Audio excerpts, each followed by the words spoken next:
Hi, I'm Don Stanek, and this session is all about starting. So, I coach agents all across the country. I talk to realtors and real estate professionals at every different place in their business, and it doesn't matter if they're just starting out or if, in fact, they've been at it for a long time. They have a big team. They might be a broker owner. I've identified that there are core things that are problematic for all of us, and the number one thing I think is just starting. Beginning, the gentle art of understanding how do I start? How do I start?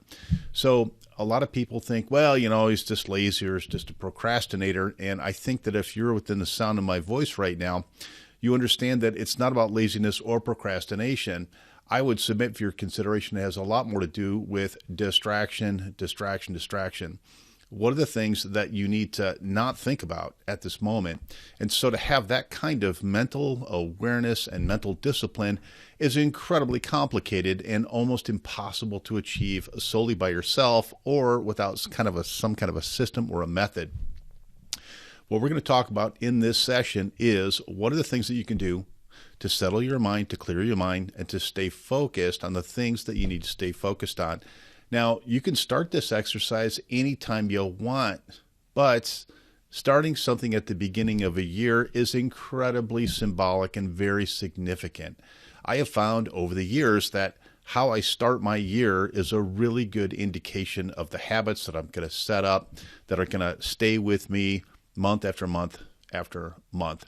A lot of us say, well, I'm going to have a New Year's resolution. I'm going to go to the gym. All right, well, that's fine. So saying that you're going to go to the gym is one thing, but then taking the actual steps, putting those steps on your calendar and breaking them down into bite-sized, very easy to achieve things is really what we're talking about here. The success rate for someone who establishes a New Year's resolution goes up 10, 15 times simply by just writing it down and sharing it with somebody else. Sharing it with somebody else now creates an accountability or a contract between you and that person. And because you're a person of integrity, you don't want to break your word. I've said I'm going to do this thing and I'm going to do this thing. So if you don't share it with somebody else, it's going to be much more difficult for you to stay accountable, particularly if someone you care about asks you, hey, how's it going with your New Year's resolution? Are you going to the gym? Well, maybe yes, maybe no. But the act of bringing it to somebody else's attention is really important. This is one of the many things that we're going to talk about over the course of the next 15 or 20 minutes. It's a little thing that you can do in order to establish a better pattern going forward. Okay, long before I think you start sharing your goal or your dream, your aspiration with someone, or long before you write it down, I think that it is really important to take first steps first, and that is do an assessment, do an accountability assessment and analysis about what did you do last year? What were the things that you did last year that worked, and what are the things that you did last year that didn't work? And at this point, I can't stress the importance enough about how you have to really, really be honest with yourself. And this itself, by itself, is an important exercise because you're going to start uncovering the things that you don't want to talk about, you don't want to do. I found over the years that activities kind of break into three main categories. There are the activities I do by default, which are just kind of rote kind of things. Because I've always done it, I just do it. Get up in the morning, brush my teeth, take a shower, pour a cup of coffee, sit down, check my email. And so that's not a goal, but it's definitely a behavior that I engage in over and over and over and over again. And at this point, I am even barely aware or conscious of the fact that I'm doing it. So those behaviors are kind of automatonic. They're automatic behaviors.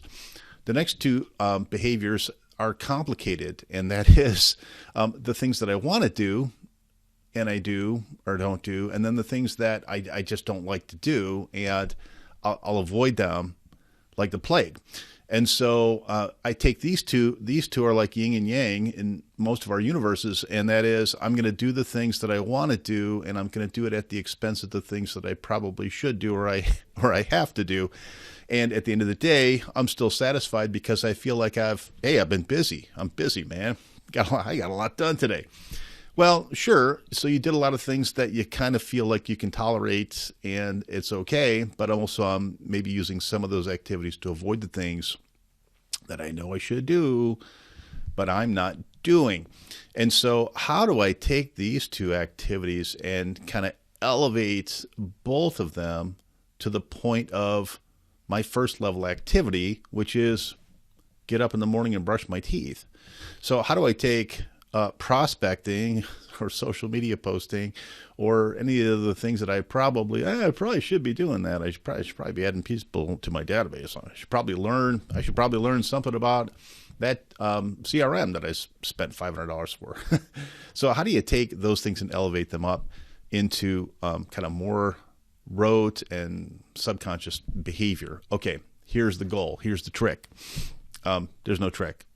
What you have to do is I want you to break it down into small bite-sized items. And so the things that you don't like to do, let's talk about this effort and reward balance that we get into. We know that following up with people and prospecting is something that we don't love to do, but we also very clearly understand, if you've been in the business longer than 20 minutes, that your income is almost 100% predicated on talking to people, meeting new people, staying in touch with people that you have met before, and creating relevant and interesting reasons to reconnect, right? So going through the holidays, there's a lot of easy, low-hanging fruit reasons, and that is, hey, Merry Christmas, Happy Holidays, Kwanzaa, yada, yada, yada. So we have all these different events that we can kind of point to, but are you not overwhelmed when you take a look at your social media account and you get, oh, Merry Christmas, Merry Christmas, Merry Christmas. So people that you haven't had conversations with for a long time kind of just hit the button, and, they're hitting a button to create a relationship. And that's maybe not the best way to actually create a relationship. Okay, so what do we need to do to get into a mindset to start taking the things that we don't want to do and making them habits that we actually execute on? Break it down into small bite-size amounts, bite-size activities. And so if it's as complicated as adding people to my database, I have to ask myself, do I currently have 4 or 5 great ways where I'm automatically generating leads, or I got lead generation that's working in my favor? And if I don't have 3 or 4 or 5 of these things, I need to learn a new skill set, and I need to start adding some additional methodologies. So am I going to just sit down and be overwhelmed because, I need to figure out 5 things? Yes, you're going to be overwhelmed because I just told you to do 5 things. But what you can do is say, well, I know what I can do. I can do first things first. What I can do is just this one thing. My coach told me that I should send out a CMA on the anniversary of the transaction for all the people that I know. Great. So, all right, well, that seems like heavy lifting, but maybe it's not. Maybe the first step in that is just identify the people. Identify your people in your past transactions. Identify the date they closed. Do you have complete contact information? These are action item steps that you can calendarize, which brings us to our second point. Goal setting is somewhat complicated and somewhat ambiguous unless you use your calendar to establish that. For those of you who've worked with me for any period of time, you know that I'm not a huge fan of this is your annual goal, or where are you going to be in 5 years, where are you going to be in 10 years. But I do strongly believe in setting a weekly goal. By the end of this week, I would like to ensure that I have done this thing.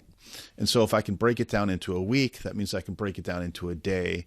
So at this point, procrastination gets really difficult if you have an accountability partner around weekly goal setting. Okay, next item up for bids is the most powerful piece of software that you have at your disposal, and it's probably the most underutilized piece of software that's in your entire arsenal, and it's really the most powerful thing that you're ever going to deal with if you understand the nature of how to use it, and that's your calendar.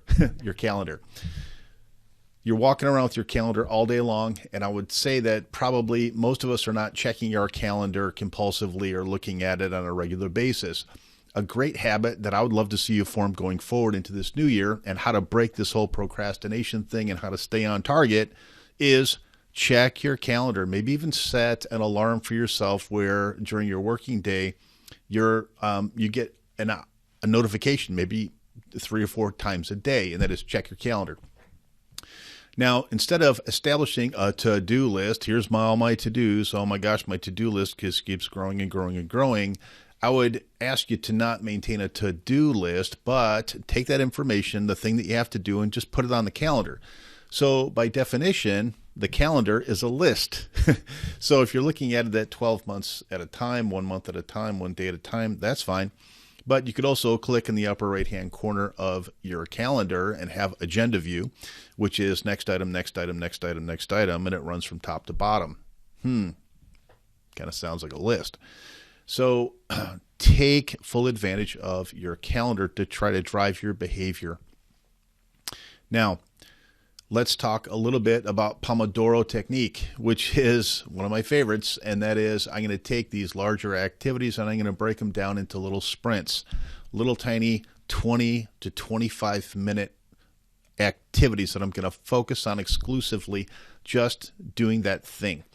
So the Pomodoro technique it's kind of brilliant because most of us in sales and most of us real estate professionals have a natural tendency to have a slightly shorter attention span. And this doesn't mean that we can't focus. What it means is we're just thinking about a lot of things simultaneously. We're running a small business. We have operational concerns. We have sales concerns. We have customer service situations. We've got transactions that we need to follow up. We have to, meet with the appraiser and go talk to the lender and yada, yada, yada. So we all know that you get totally blinded by this haze of activity if you allow it to happen. But if you just make 30-minute episodes, 30-minute appointments with yourself in your calendar to say, hey, I'm going to do this thing for basically 20 minutes, maybe 25 minutes, and then I am going to put in a load of laundry or I'm going to just take a break. I'm doing this thing and then I'm going to take a break. Now, let's say that you are doing an activity that's ultimately going to take you 4 man hours, 4 hours of your time to do it. So, that's 8 30-minute segments. The Pomodoro technique doesn't say don't revisit that same thing or that same activity that you were doing, but it says just take a break. So maybe I'm working on my database for 25 minutes and then I'm going to take a break and go walk around and clear my head, and I'm going to sit back down and maybe I work on it for another 30 minutes. In this way, what you're doing is you're avoiding the enemy of the Pomodoro effect, which I call context switching. And so every time you start a totally fresh, brand new activity, it takes your brain a little bit of time to readjust. So if you're doing a sales and marketing activity and you're trying to be creative and you're trying to work on your website and all these things, and then the phone rings and you answer it, which maybe you should, maybe you shouldn't, but you answer it, and all of a sudden, you're in this complicated discussion about the inspection report that came back and all these items that have to be dealt with. And man, then your emotional staging changes. Maybe you become angry. Maybe you become distracted. And when it comes, you hang up the phone, and maybe it was a 30-second or 45-second phone call, and it totally pulled you out of your mindset. Now you're like, oh, okay, what was I doing? Oh, yeah, the website. So now you kind of have to start from scratch in your thinking because your brain isn't very good at doing two totally different types of things simultaneously. In fact, I don't think it can happen with any degree of efficiency. So you have this time blocking where, okay, I'm going to set aside 30 minutes at a time. I want you to have the discipline to not answer your phone. Don't answer your phone. Nothing is going to happen in real estate that you can't push off for 20 minutes or 25 minutes. I've longly held the belief there's no such thing as an emergency in real estate. Now, does that mean my clients don't have urgent problems? Yeah, they absolutely do. But if you're working with 20 or 30 clients at a time and all of them have this urgent issue, what's left for you? What's left for you is chaos. Take these 30-minute and these 25-minute segments of time and keep them sacred. Hold them sacred. I'm going to do this activity for this 20 or 25 minutes. Then I'm going to take a break and no distractions. Okay, so here's the recap. Number one, do an honest assessment of the things that are working and not working and the activities and the things that you've been avoiding.